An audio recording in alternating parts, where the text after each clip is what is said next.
national wheat sufficiency that the country is targeting? Yes, so we are really impressed. This is Matabele North really contributing at 3 million in farm. And of course, other surrounding irrigation schemes in Matabele North is quite incredible and it's quite impressive. They are contributing quite significantly to the national wheat granary. So this year we achieved 90,000 hectares under wheat, which is indeed a record crop since the beginning of wheat production in the country. That's around 1960s.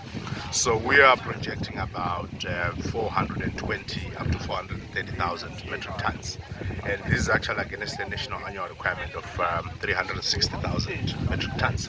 So we are actually forecasting and predicting and projecting a bumper harvest this year.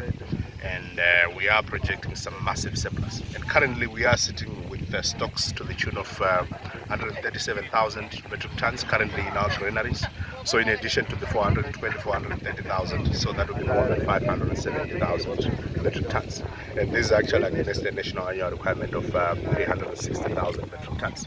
So last year in 2022, we managed to set up for the first time in many years, in fact, since the beginning of wheat production in the country, we managed to set up strategic wheat reserves for the first time.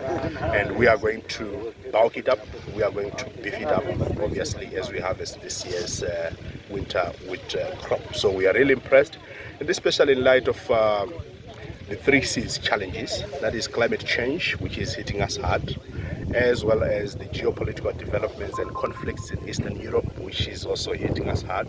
The COVID-19 realities disrupting our global supply chains and logistical chains. So as a country, we needed to look inward. And therefore, we have the import substitution thrust, and we have quite a number of programmings around the import substitution thrust. And more fascinating is the fact that the private sector, they are indeed coming on board in terms of supporting government's thrust in terms of import replacement and import substitution. So this year we had the FCCA consortium, which is the Food Crops Contractors Association consortium, coming on board and contributing about 25,000 hectares under wheat. So all in, that's more than 120,000 metric tons of wheat contribution by the private sector, the millers, the processors, and so on. But also, and quite fascinating again, is the fact that banks are coming on board to support government's thrust in terms of import substitution and import replacement. So we have a programming whereby CBZ, AFC, and other banks privately funding to the tune of about 20,000 hectares under wheat this year, this 2023. So all in, we had 90,000 hectares under wheat. But also, and again, the programming entails leaving no one behind. It entails leaving no subsector behind of the farming sector, including the smallholder farmers. Those farmers, the beneficiaries of the irrigation schemes, they are also onboarded and are part of the story, and they indeed are part of the success story.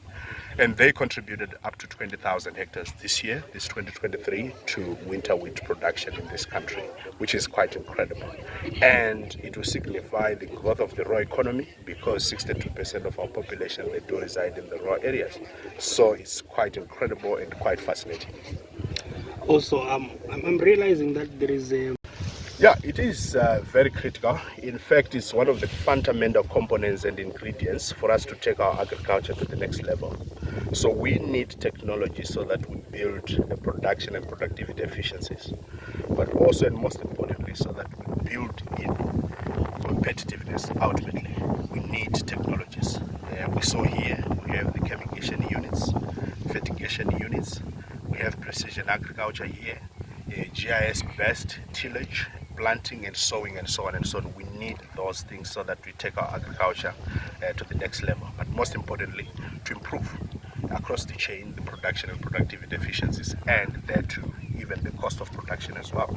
Because remember, once we reduce our cost of production, it has got some positive signals with regards to the cost of food on the shelves, as well as with regards to our ability and capability to be able to manage inflation. Then we do the side-by-side comparisons. Yeah. So if we can have one pivot this side, another one there, and another one, then we just make some scientific conclusions of this. Yeah, especially with this variety, because you can see it's not lodging. It is. Yeah, but look at the decrease, not that bad. Take it to P7. You are marketing. One very good things, but Yeah, but we can still try to go up. It's Yeah, 220. It's really at the extreme, you know. Yeah, for yeah. I know you'd want to sell more seed, but I think 220 is too much. And that's the reason why don't stop your 220 next season. Just do your 220, but on the other halves of the center pivot. So then you do 150, 180 on the other half. Then you make some comparisons with regards to that. Yeah. And also the yields out there. Yeah. So, but from my experience on our farm, we do a max of 170. Maybe it depends on the altitude. I don't know, but I think 170